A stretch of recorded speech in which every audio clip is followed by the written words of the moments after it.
So I wanted to talk about the role of Maureen in Personal Shopper.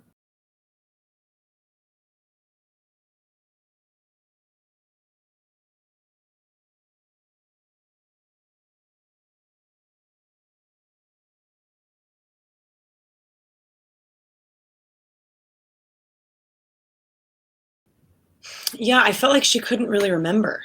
Right. She's dealing with like such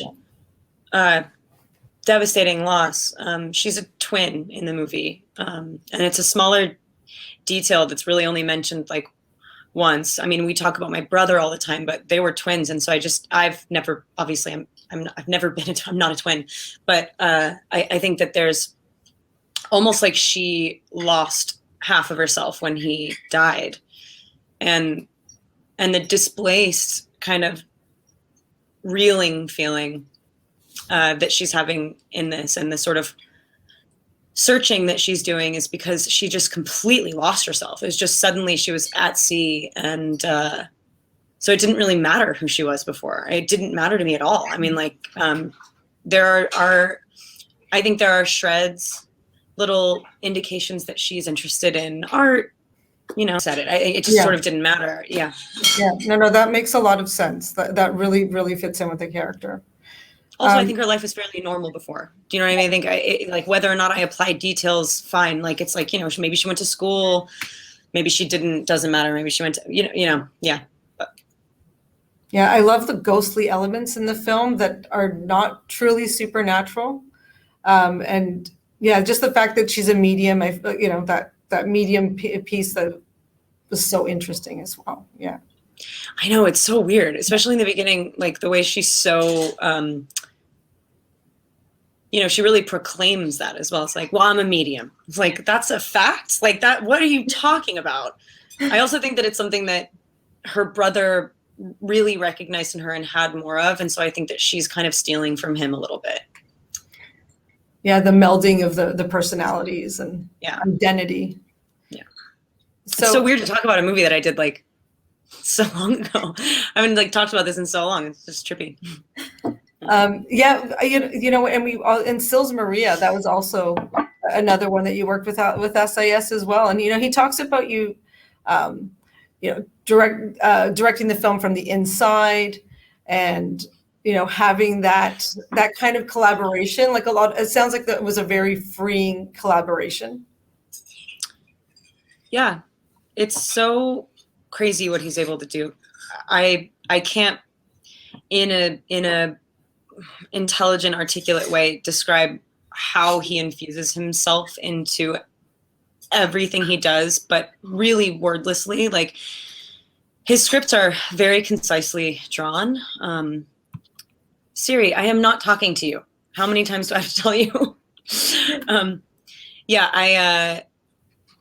We didn't have many, involved conversations about what these movies meant. I think that he's so interested and so excited by hearing his words come out of someone else.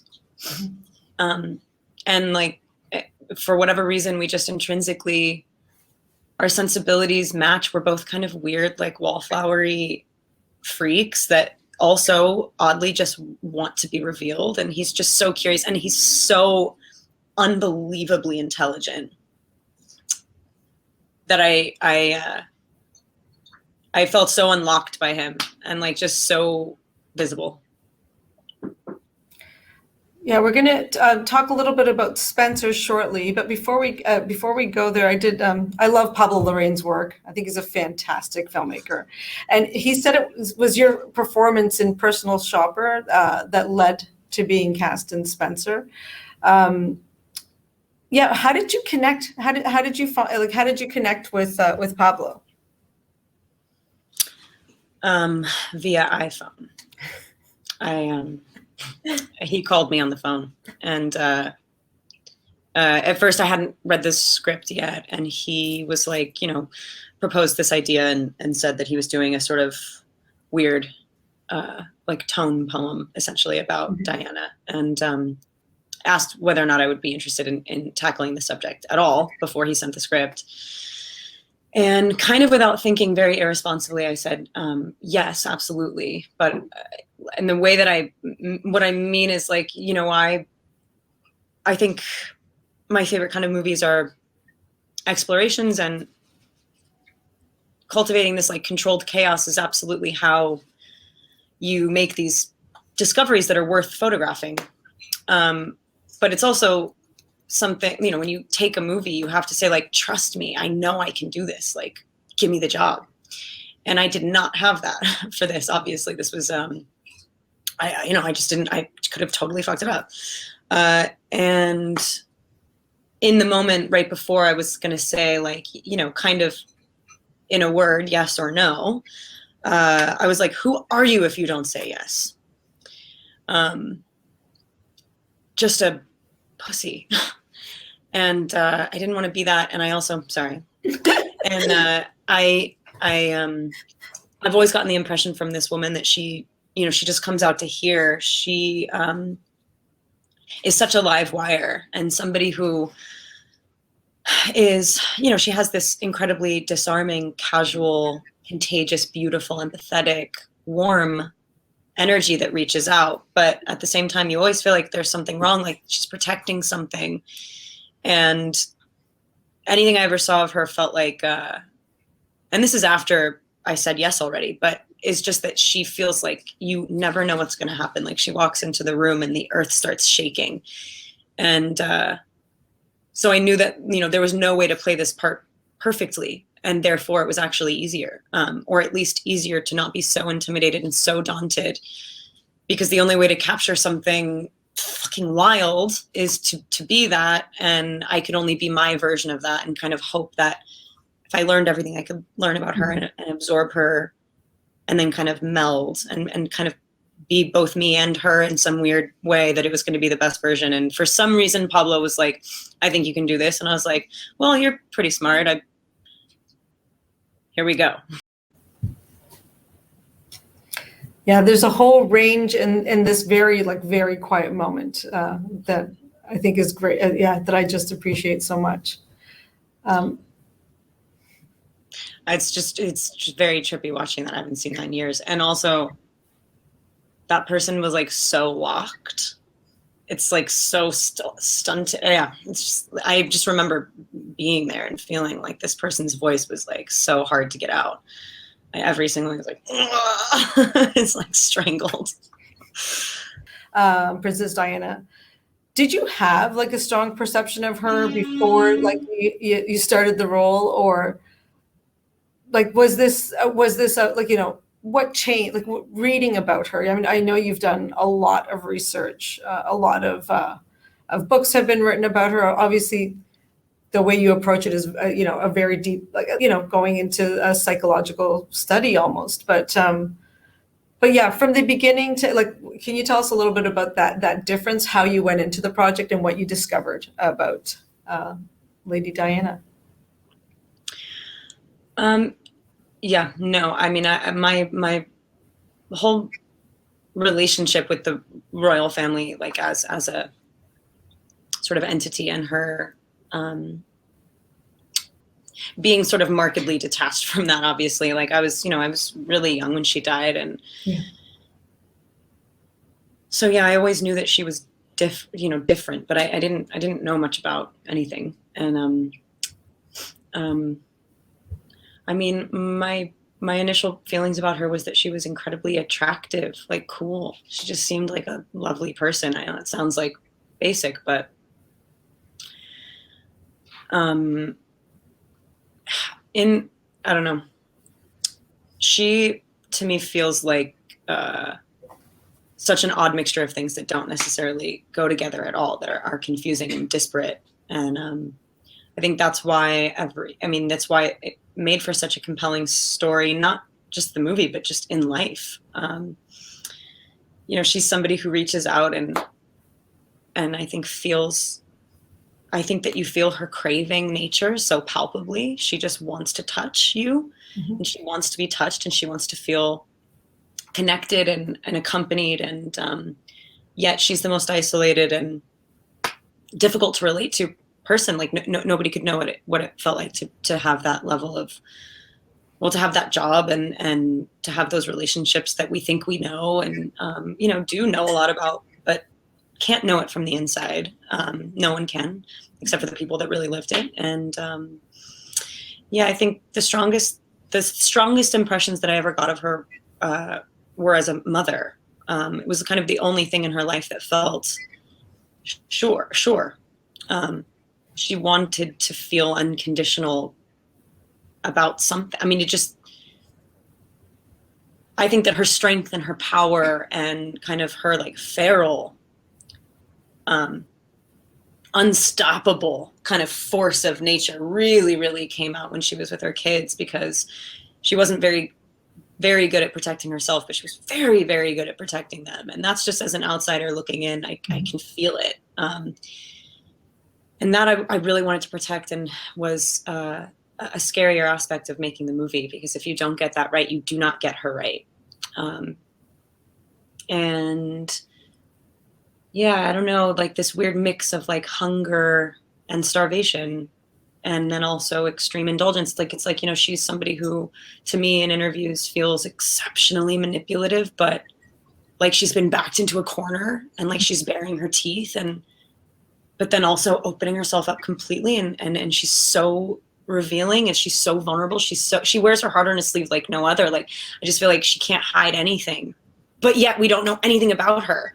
She's somebody that you really like lean in towards. And I mean, that's, yeah, whatever, something she was talented at, born with. Yeah, I don't know. The sort of like subjective, like trippy kind of internal nature of it.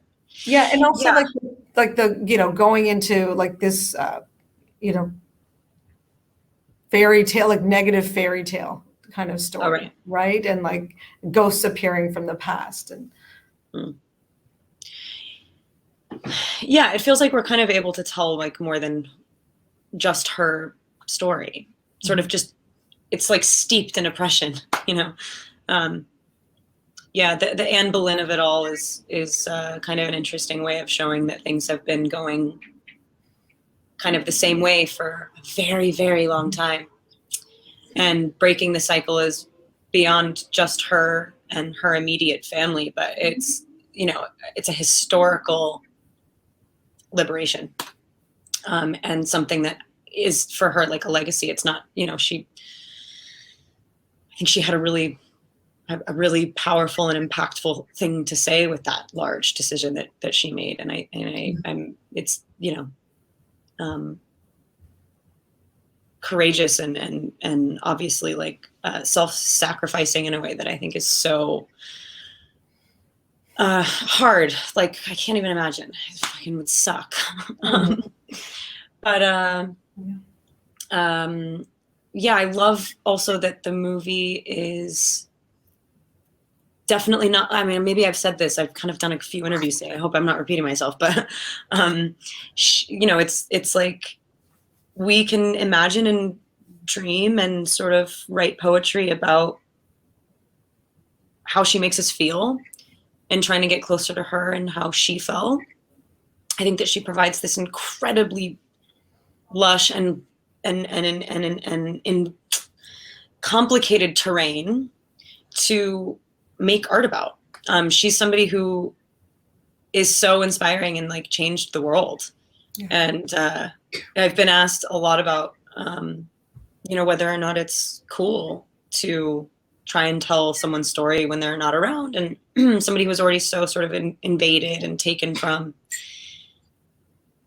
And I think that because we really don't profess to know anything or present any new information, her whole sort of life force mission statement thing was, we need to come together and like find connection.